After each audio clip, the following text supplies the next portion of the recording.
Hey, all my Crimsonites, and welcome to the Crimson Cure channel, where we embrace our femininity, increase our womanly values, and celebrate our brothers. So join me on our feminine journey to learn, heal, and grow.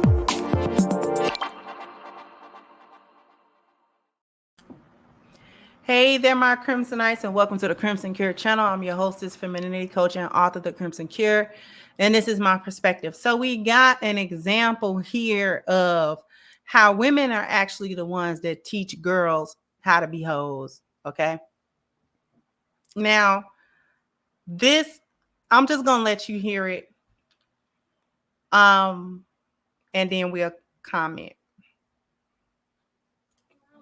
So what is you doing? Cause this is my sister's house, and I can be wherever I want to be. And who gonna put me out? I will. You won't. You won't. God, please. And what? You're not. Baby, just go change. That's her best bet, because I ain't going nowhere till she change clothes. I don't care. Look at her, just everything about to fall off. Don't put some sweatpants and t-shirts on for all I care. Well, be boring. You need to be boring. You're a mom now. Can't even keep the shirt up on you. It ain't no JoJo. That's the problem now. Go get some of your mama clothes and put on. Go get some of your mama clothes and put on. You trying to get Rihanna Nathan? Rihanna pregnant? Rihanna pregnant? Agreed. Yes, baby, you do need to change. It took you that long to say something to her? No, Look, wait. I understand. My niece too. People tell me when they see her in the street dressed like they did, like, hey, I'm not going home. I'm gonna stay right here till she change clothes. So what is you doing? Cause this is my sister's house, and I can be wherever I want to be. And who gonna put me out? Now, obviously, just from this snippet, you can tell quite a few things. The girl in question here is probably 20. Let's say she's in her really early 20s, late teens, early 20s. I want to say early 20s. She's dressed horrifically. Her mother, who's here in the red shirt or what have you, obviously has done a horrible job raising this girl. Where's her dad? Where's this girl's father? Why do I say she did a horrible job?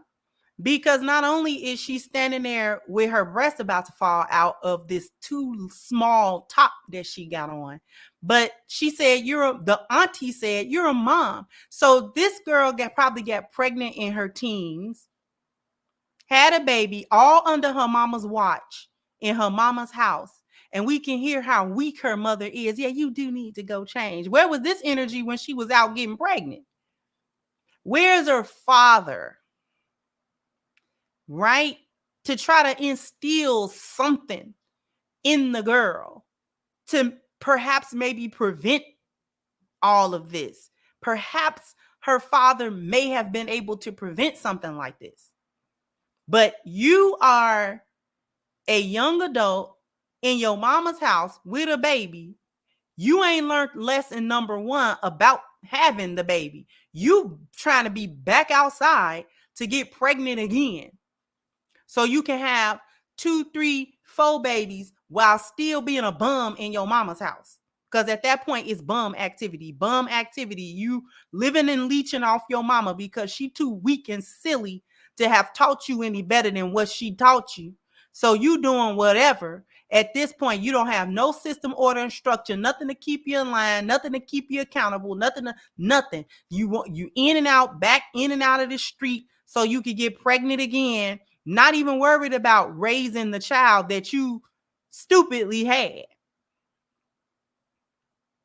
And this is why, you know what I'm saying? I don't be feeling sorry when these women be having 2, 3, 4, 5 kids and they be young and it'd be different baby daddies, because you didn't learn lesson number 1 with the first one. You didn't get it. Let's say you was 16, 17, you got pregnant. That this not hard enough. And of course, it's not going to be hard when you're not being held accountable for the child. I bet anything her mama raises that kid. She don't raise that kid. She's not feeling the pressure of having had a child young, and now, you know what I'm saying, she's struggling with that child because she doesn't really have the wherewithal to raise the child or to maintain the child. She don't even have a place of her own and likely can't get a place of her own. She's leaning heavily on her mother because she's still in the house with her mom. Yet you was grown enough to go out and get pregnant. You was grown enough to do that. But you're not grown enough to actually see to the consequences of those actions. Who knows where the baby father's at, right? So you got the mama weak as day old dishwater trying to talk about, yeah, you do need to go change. Like, that's the least of the issues here. And then not wanting her sister, which is the aunt, to say anything. Well, you obviously need help. You obviously need help because doing it your way has not worked, ma'am.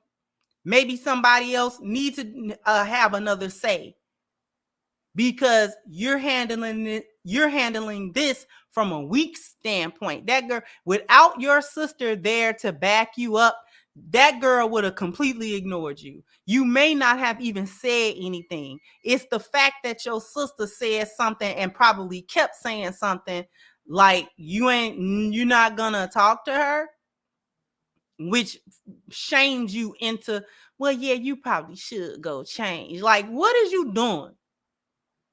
But y'all swear to God, y'all don't need the fathers of these children.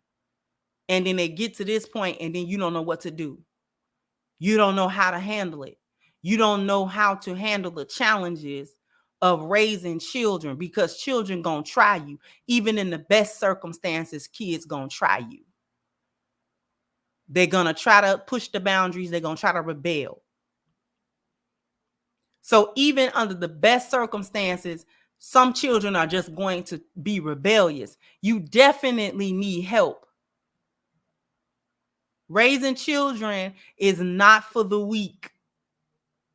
It's not easy,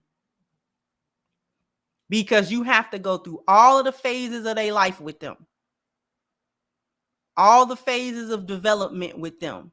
And they do get to a point where they're not trying to hear what you have to say, no matter how good of a mother or father you have been. And it's at that point, especially when they get up to a certain age, it's at that point when you start letting them feel the consequences of things. Because if they don't want to listen to you and you've truly done the best that you could, now they got to listen to life. And it's difficult to watch them do it, because you be wanting to be their safety net. You be wanting to protect them and help them. But at the same time, you can't cripple them either.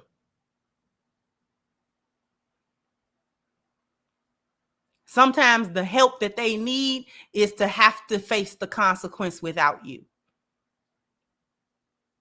And just feel it so that they can understand it. Sometimes don't nothing teach you better than going through something for real and life and experience. Then you get the full understanding of why this is probably not a good idea, or why my parents told me don't do this, or what they was trying to protect me from.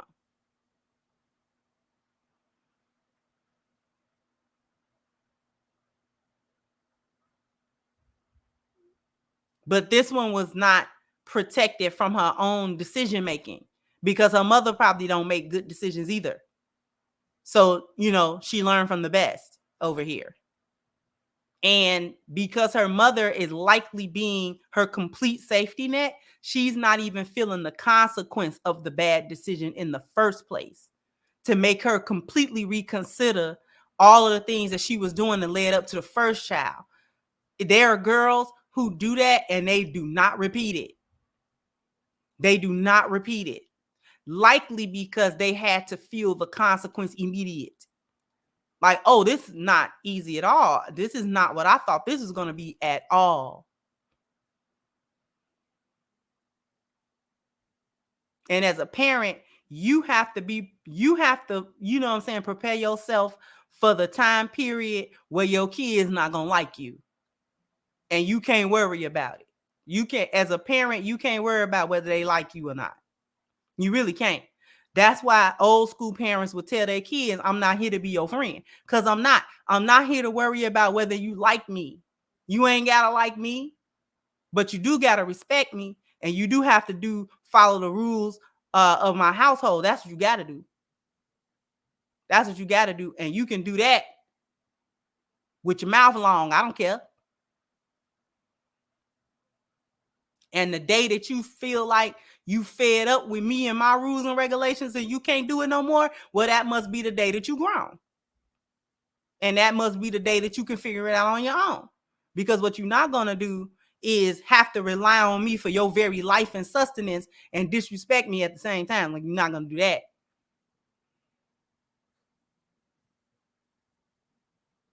Especially after they get to a certain age where they actually can technically go out there and do it. Yeah, okay. It's called tough love. That doesn't mean you don't love your children. That don't mean that you know what I'm saying, don't want to see the best for them. But sometimes they got to learn it the hard way.